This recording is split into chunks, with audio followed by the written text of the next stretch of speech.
Hello, आप सभी का हमारे YouTube channel SK maths 7M पर हार्दिक स्वागत है। हाई स्कूल मैथ में चैप्टर बहुपद चल रहा था, जिसकी लास्ट एक्सरसाइज बची है 2D, जिसमें बहुविकल्पी क्वेश्चन दिए गए हैं जिनको आज हम सॉल्व कराएंगे। और पीछे जो भी ऑब्जेक्टिव क्वेश्चन कराने से पहले जो हमने कराया है उनको आप लोग ज़रूर समझ लीजिएगा, पिछले वीडियो में देख लेना तो आसानी से समझ में आ जाएंगे। तो प्रश्नावली 2D, बहुपद में प्रश्नावली 2D जो है उसमें बहुविकल्पी प्रश्न दिए गए हैं, बाकी 2C तक हो चुका है।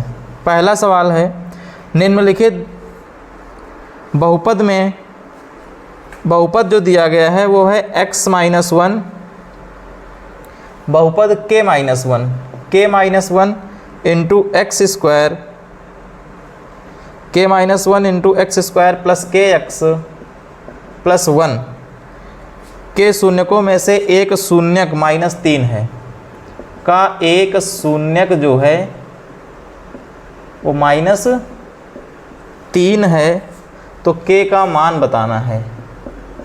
तो k का मान क्या होगा?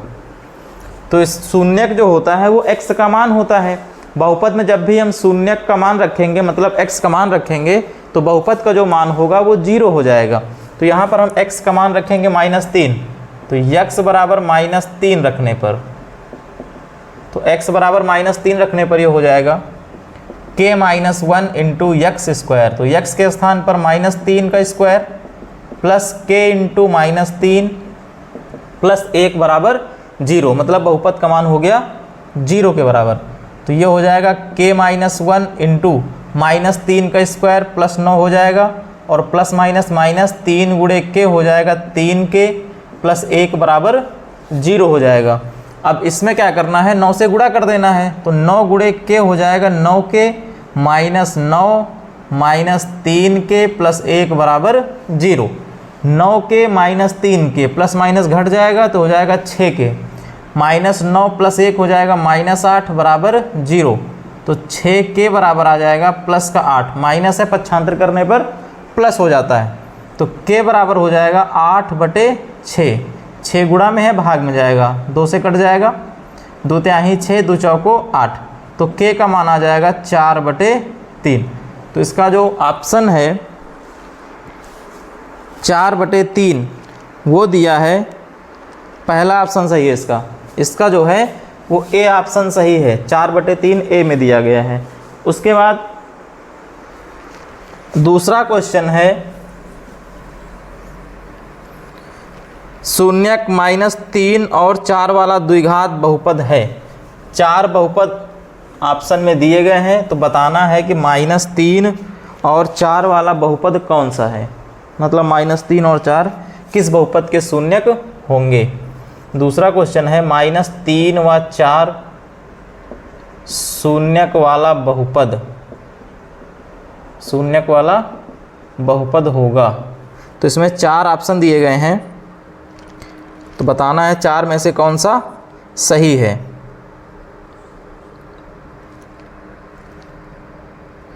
पहला ऑप्शन है x² - x - 12, x² - x - 12, और बी ऑप्शन है x² + x + 12, x² + x + 12। C option है x² - 2 - x/2, x² / 2 - x/2 -6, और चौथा ऑप्शन है 2x² + 2x - 24। तो इसमें बताना है कौन सा ऑप्शन इसका सही है। तो शून्यक जो होता है वो बहुपद के मान को 0 बनाता है, तो यहाँ पर हम मान रख के देखेंगे, जिसमें 0 हो जाएगा वही इसका आंसर हो जाएगा। तो जैसे पहले -3 रख के देखेंगे, तो -3 किस में आता है, तो ये हो जाएगा -3 का स्क्वायर, या फिर चाहो तो हल कर लो। बहुपद निकालने का सूत्र होता है x² माइनस शून्यकों का योग, तो हो जाएगा -3 + 4 इंटू एक्स प्लस -3 गुणे 4। बहुपद बराबर होता है x² माइनस शून्यकों का योग इंटू एक्स प्लस शून्यकों का गुणनफल। तो ये हो जाएगा x² - 1x -4 × 12, मतलब इसका जो पहला ऑप्शन है वही सही है। X square minus x minus 12 ही सही होगा इसका आंसर।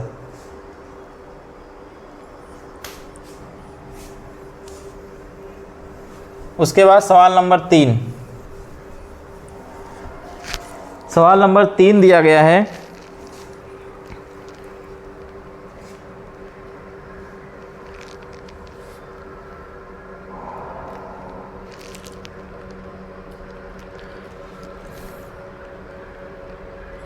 सवाल नंबर 3, यदि द्विघात बहुपद X square plus A plus 1 into X plus B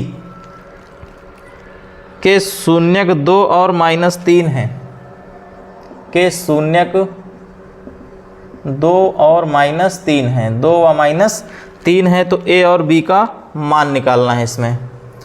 तो पहला ऑप्शन जो दिया गया है वो है ए बराबर -7 बी बराबर -1। पहला ऑप्शन है ए बराबर -7 बी बराबर -1, और इसका दूसरा ऑप्शन है ए बराबर 5 बी बराबर -1, ए बराबर 5 बी बराबर -1, और सी ऑप्शन है ए बराबर 2 बी बराबर -6। डी ऑप्शन है ए बराबर 0, ए बराबर 0 बी बराबर -6। तो इसमें क्या करना है, शून्यक जो पहला शून्यक 2 दिया है तो पहले हम इसमें 2 रखेंगे x के स्थान पर, तो समीकरण 1 बन जाएगा। दूसरा शून्यक -3 है तो x के स्थान पर -3 रखेंगे, समीकरण 2 बन जाएगा।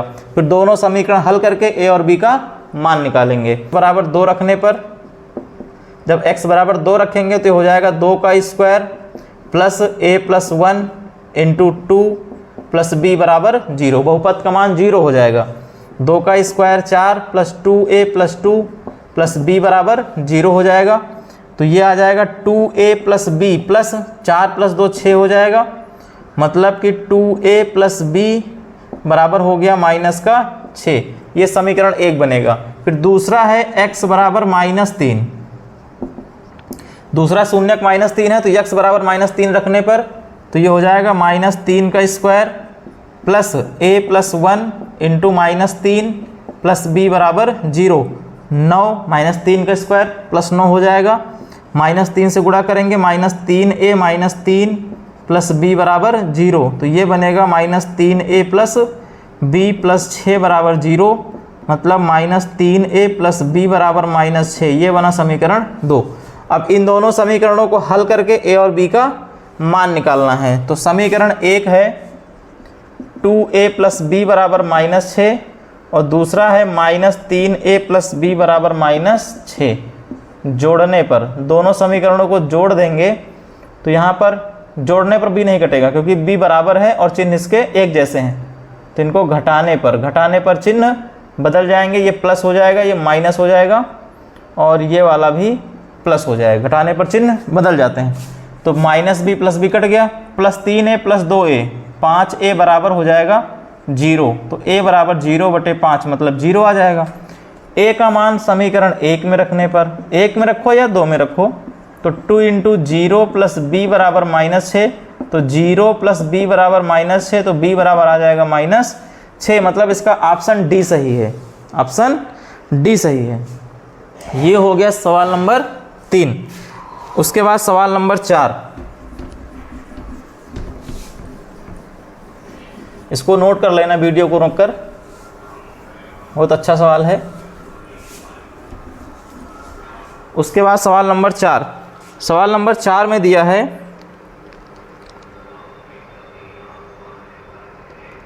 शून्यक -2 और 5 वाले बहुपदों की संख्या है। सवाल नंबर 4, शून्यक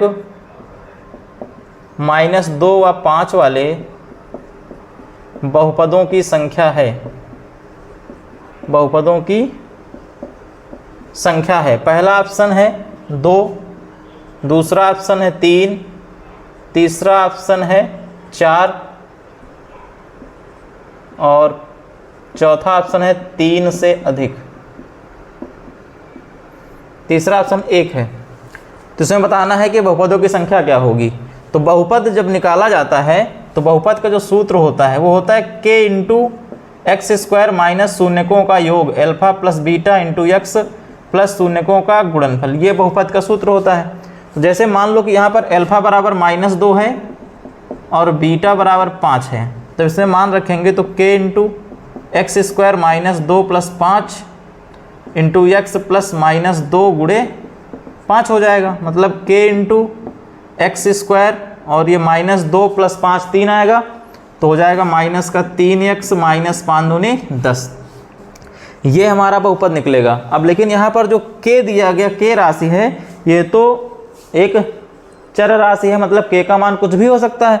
जब k का मान कुछ भी हो सकता है, जैसे मान लो हमने 1 रखा तो यही आ जाएगा। यदि हमने k बराबर 2 रख दिया या 3 रख दिया, 4 रख दिया, 5 रख दिया, अनंत तक, ठीक है, तो इसका जो बहुपद का मान है वो चेंज रहता है, चेंज हो जाएगा। जैसे हमने 2 रखा तो 2 इंटू हो जाएगा x square minus 3x minus 10, मतलब 2x square minus 6x minus 20 होगा। इसी तरह 3 रखेंगे तो ये हो जाएगा 3x स्क्वायर माइनस 3 तरफ का 9x माइनस 30 हो जाएगा। 4 रखेंगे तो हो जाएगा 4x square minus 12x minus 40। 5 रखेंगे तो 5x square minus 15x minus 50। इसी तरह मतलब अनंत तक बहुपद निकल सकते हैं। कितने बहुपद निकलेंगे इसमें? अनंत। तो इसका आंसर क्या होगा? 3 से अधिक, क्योंकि k के मान अनंत होंगे तो अनंत मान के लिए अनंत बहुपद प्राप्त हो जाएंगे। ये हो गया सवाल नंबर 4। उसके बाद सवाल number 5।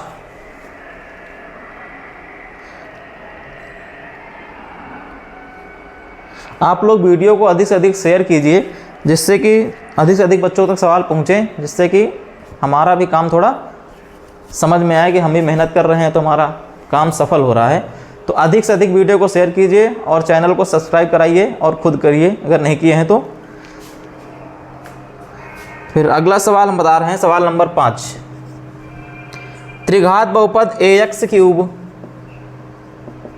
Plus bx square plus cx plus d का एक शून्यक 0 है, का एक शून्यक 0 दिया गया है, 0 दिया गया है।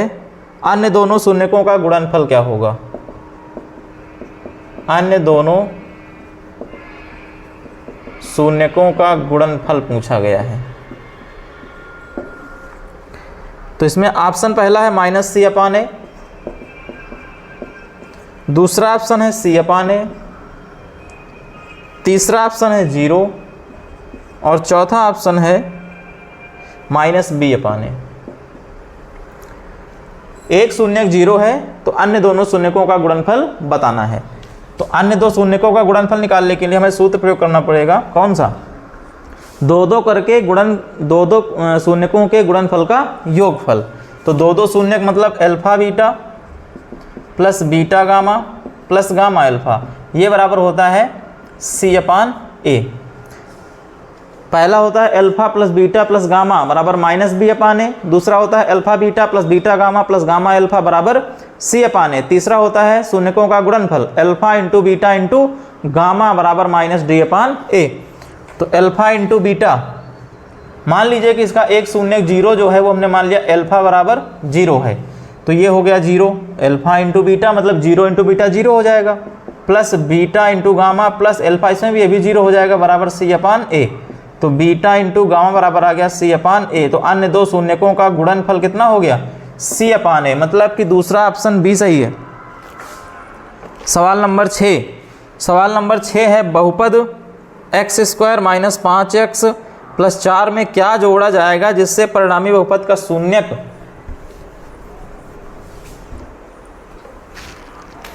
तीन है। बहुपद एक्स स्क्वायर 6 नंबर सवाल में x square minus 5x plus 4 में क्या जोड़ा जाएगा जिससे परिणामी बहुपद का शून्यक 3 हो जाए। शून्यक जो है वो 3 दिया गया है, तो इसमें x बराबर 3 रखेंगे। x बराबर 3 रखने पर क्या हो जाएगा? बहुपद का मान 0 बनना चाहिए।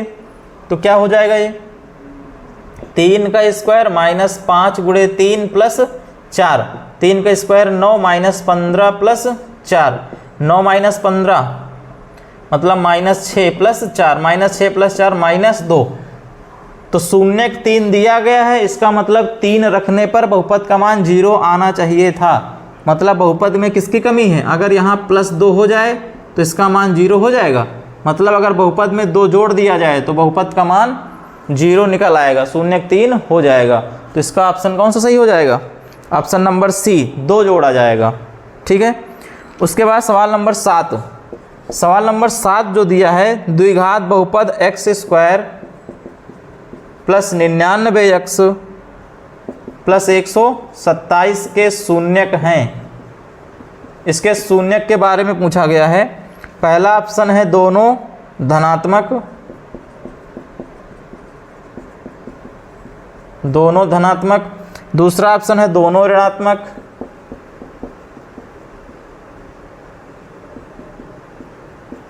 तीसरा ऑप्शन है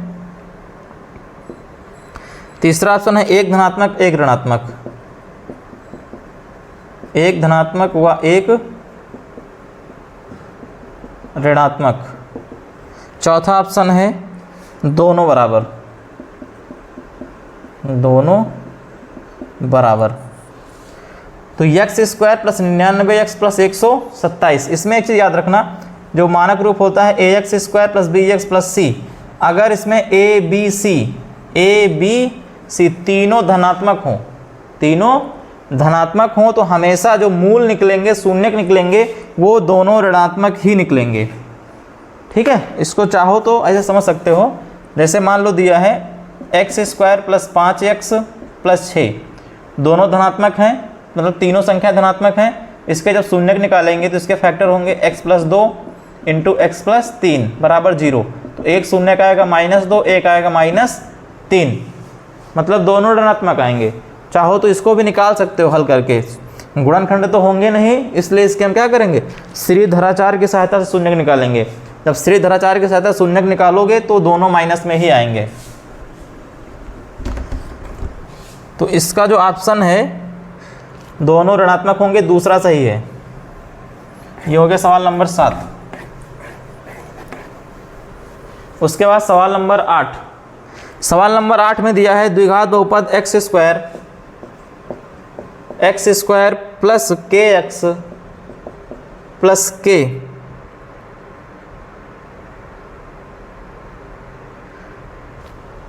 नॉट इक्वल टू 0 के शून्यक हैं, के शून्यक हैं। पहला है दोनों धनात्मक नहीं हो सकते, दोनों धनात्मक नहीं हो सकते, दोनों ऋणात्मक नहीं हो सकते, सदैव असमान होते हैं। चौथा ऑप्शन है सदैव बराबर होते हैं। 4 ऑप्शन है, 4 में से कौन सही है बताना है। इसमें हम x का अगर मान निकालेंगे तो मान जिसमें श्रीधराचार्य का जो सूत्र होता है -b plus minus √b square minus 4ac/2a, जो कि हम द्विघात समीकरण में पढ़ेंगे, इसका प्रयोग करके अगर निकालें तो ये हो जाएगा -k plus minus √b square minus 4ac, तो हो जाएगा k स्क्वायर माइनस 4k/2a मतलब 2 हो जाएगा। तो जब इसका मान निकालेंगे तो एक माइनस का k प्लस माइनस, अगर हम प्लस k ले लें तो k स्क्वायर माइनस 4k/2 हो जाएगा, और अगर माइनस चिन्ह लेंगे तो -k minus √k square minus 4k/2 आएगा। अगर मान लो कि यहाँ पर √k स्क्वायर माइनस 4k का मान 0 से बड़ा है, k स्क्वायर माइनस 4k का मान 0 से बड़ा है, मान लो प्लस में आ गया। अगर ये प्लस में आएगा तो ये संख्या प्लस में है और ये माइनस में है, तो हो सकता है कि ये मान प्लस में आ जाए। ठीक है, लेकिन अगर माइनस में आएगा तो फिर माइनस वाला जो चिन्ह होगा वो हमेशा माइनस माइनस प्लस होता है, जुड़ेगा, लेकिन चिन्ह तो माइनस का लगेगा ना। तो इसका जो भी मान आएगा वो एक प्लस में आ सकता है, एक माइनस में आ सकता है, और या फिर दोनों माइनस में आ सकते हैं, लेकिन धनात्मक दोनों नहीं हो सकते हैं। तो इसका जो ऑप्शन है पहला, दोनों धनात्मक नहीं हो सकते हैं, यही सही होगा। ठीक है, उसके बाद सवाल नंबर 9। सवाल नंबर 9 दिया गया है द्विघात बहुपद ax square plus bx plus c के शून्यक बराबर हैं, के शून्यक बराबर हैं। तो पहला है c और a विपरीत चिन्हों के हैं, दूसरा है c और b विपरीत चिन्हों के हैं, तीसरा है c और a एक ही चिन्ह के हैं, चौथा है c और b एक ही चिन्ह के हैं। तो शून्यक बराबर हैं, इसका मतलब बी स्क्वायर माइनस 4ac बराबर 0 हो जाएगा, मतलब कि बी स्क्वायर बराबर 4ac होगा। तो अब यहाँ पर जो b का मान है, b का मान चाहे प्लस में हो चाहे माइनस में हो, दोनों का स्क्वायर प्लस ही आएगा, ठीक है। तो b का मान माइनस भी हो सकता है प्लस भी हो सकता है, लेकिन अगर हम b स्क्वायर निकालेंगे तो इधर वाला मान हमेशा पॉजिटिव आएगा, हमेशा पॉजिटिव आएगा, तो इधर वाला मान भी हमेशा पॉजिटिव आना चाहिए ना।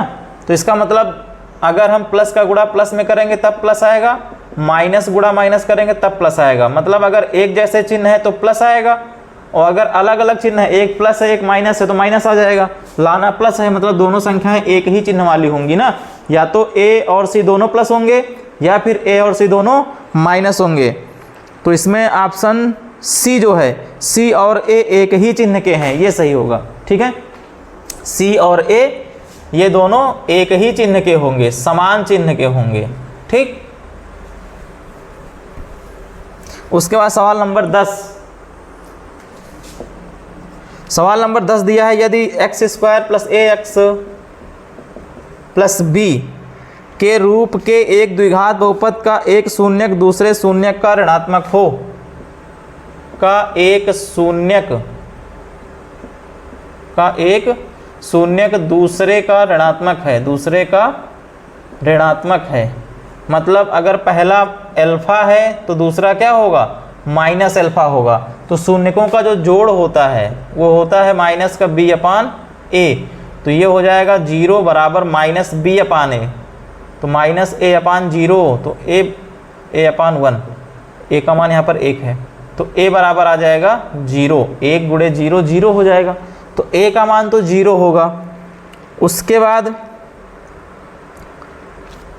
गुणांक शून्यकों का जो गुणनफल होता है अल्फा इंटू माइनस अल्फा, ये हो जाएगा b upon 1 c upon a, तो माइनस अल्फा स्क्वायर बराबर b, मतलब b बराबर आ गया माइनस अल्फा स्क्वायर। अब इसका जो पहला ऑप्शन दिया था इसमें कोई रैखिक पद नहीं होता है, इसमें कोई रैखिक पद नहीं होता है, तो यहाँ पर a का मान 0 है, जहाँ 0 रखेंगे तो 0x हो जाएगा।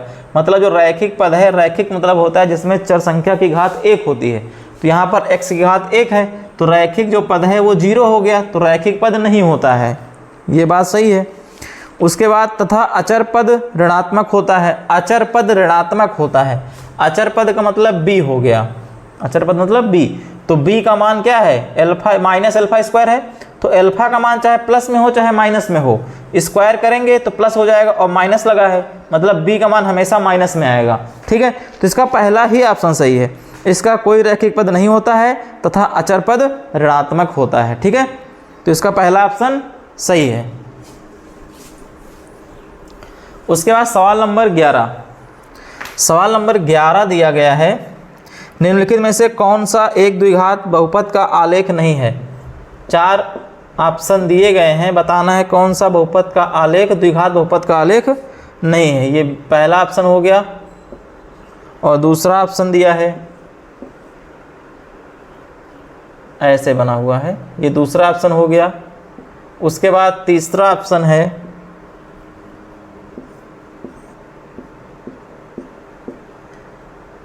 ये तीसरा ऑप्शन है, और चौथा जो ऑप्शन है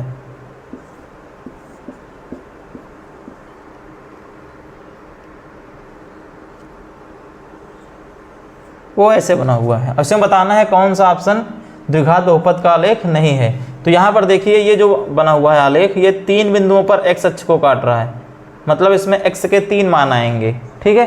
तो ये बहुपद द्विघात बहुपद का आलेख नहीं है, तो ऑप्शन डी सही हो जाएगा, चौथा ऑप्शन सही है। तो इस प्रकार बहुपद चैप्टर आज से समाप्त हो रहा है। बहुपद चैप्टर स्टार्टिंग से आप लोग देखिएगा वीडियो, तो आपको आसानी से समझ में आ जाएगा। पहला चैप्टर जो वास्तविक संख्याएं हैं वो भी समाप्त हो चुका है, और दूसरा चैप्टर बहुपद आज से समाप्त हो रहा है। अब इसके बाद अगला चैप्टर जो है दो चर वाले रैखिक समीकरण युग्म, तो दो चर वाले रैखिक समीकरण जो चैप्टर है वो हम अगले वीडियो में स्टार्ट करेंगे। और इन दोनों, पहला चैप्टर और दूसरा चैप्टर, दोनों चैप्टर को आप लोग वीडियो देखकर आसानी से समझ लेना, जिससे कि मैथ समझने में दिक्कत ना हो, क्योंकि जब बच्चे को स्टार्टिंग में नहीं आता है तो उसको आगे पढ़ने में डर लगता है, ठीक है। तो इसलिए आप लोग इसको आसानी से समझना, आराम से, जिससे कि समझ में आ जाए। अगर वीडियो को मान लो एक बार में देखने से समझ में नहीं आ रहा है तो 2 बार देखो, 3 बार देखो, लेकिन जब आपके सामने वीडियो है, आपके मोबाइल में है, उपलब्ध है, तो आपको देखने में क्या दिक्कत है। जब तक ना समझ में आए तब तक देखो, ठीक है। तो अधिक से अधिक देखिए वीडियो को और समझिए सवालों को। ना समझ में आए तो आप लोग कमेंट भी कर सकते हैं, तो हम कुछ दूसरा तरीका देखेंगे जिससे कि आप लोग समझ सकें, ठीक है। तो आप लोग को लेकिन थोड़ी बहुत मेहनत तो करनी ही पड़ेगी, तो मेहनत कीजिए और अधिक से अधिक चैनल को सब्सक्राइब कराइए और वीडियो को शेयर कीजिए। थैंक यू, धन्यवाद।